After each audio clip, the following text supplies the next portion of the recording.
Hello guys, welcome to my channel once again guys.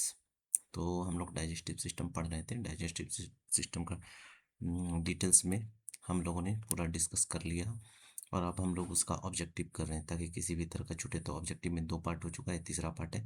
इसमें हम लोग पढ़ेंगे, पिछला में हम लोग टंग के बारे में, तित के बारे में वगैरह पढ़े और डाइजेस्टिव ग्लैंड के बारे में, तित के बारे में पढ़े। अब इसमें हम लोग ग्रास नली और अमाशय से रिलेटेड क्वेश्चन को देखेंगे। तो बिना देर किए हुए हम लोग फटाफट आगे बढ़ते हैं। ग्रास नली यानी ओसिफेगस किस प्रकार की पेशियों से बनी होती है? तो ये चिकनी एवं कंकालीय दोनों प्रकार की पेशियों से बनी होती है। ठीक है, ध्यान रखिएगा, चिकनी और कंकालीय दोनों प्रकार के। ठीक है, उसके बाद ग्रास नली और अमाशय के बीच, कोई और कलर ले लेता हूँ, मैं ले लेता हूँ यहाँ पे पेन में। ठीक है, रेड लेके देखता हूँ। ग्रास नली और अमाशय के बीच स्थित पेशिया वाल्व को क्या कहते हैं? तो लोअर एसोफेगल स्फिंक्टर कहते हैं। ध्यान रखिएगा, बहुत इंपॉर्टेंट क्वेश्चन है। अमाशय को प्रवेश अमाशय का प्रवेश द्वार किस नाम से जाना जाता है? तो ये कार्डिया के नाम से जाना जाता है। ठीक है, कार्डिया के नाम से। अमाशय का वह भाग जो छोटी आंत से जुड़ता है क्या कहलाता है? तो पाइलोरस कहते हैं, याद रखिएगा। जो अमाशय का वह पार्ट जो छोटी आंत से जुड़ता है, पाइलोरस कहा जाता है। अमाशय का सबसे ऊपरी गुम्बदाकार भाग क्या कहलाता है? तो फुंडस कहलाता है, फंडस। ठीक है, बहुत इंपॉर्टेंट क्वेश्चन है, देख लीजिएगा आप लोग जल्दी। आप लोग को इसमें कई क्वेश्चन आप लोग को न्यू दिख रहा होगा जो आप लोग कभी नहीं पढ़े होंगे। ठीक है, तो अमाशय का सबसे ऊपरी गुम्बदकार भाग जो है वो फुंडस कहलाता है।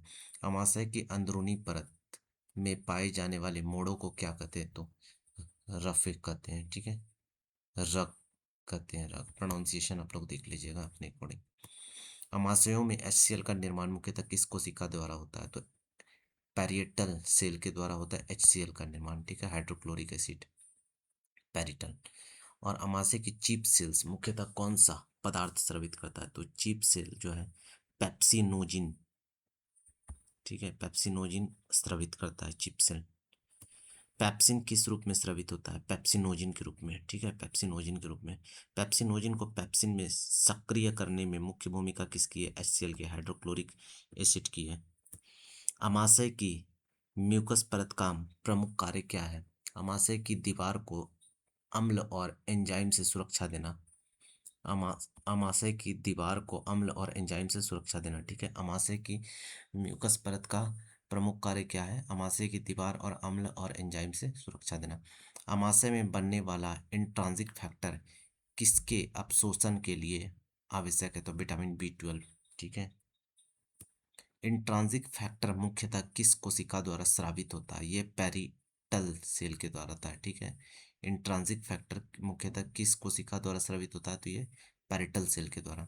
अमाशय में भोजन और गैस्ट्रिक जूस के मिश्रण से बनने वाले अर्धद्रव पदार्थ को क्या कहते हैं? काइम बोलते हैं। ठीक है, CHYM, काइम।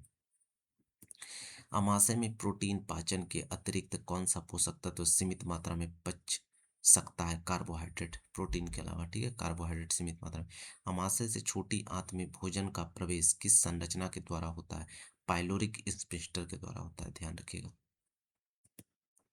अमाशय की कौन सी कोशिकाएं गैस्ट्रिन हार्मोन के स्राव से संबंधित है? जी सेल, बहुत इंपॉर्टेंट क्वेश्चन है। अमाशय की कौन सी कोशिकाएं गैस्ट्रिन हार्मोन के स्राव से संबंधित हो? तो जी सेल। गैस्ट्रिन का प्रमुख प्रभाव क्या है? तो गैस्ट्रिक एसिड सिक्रेशन को बढ़ावा देना।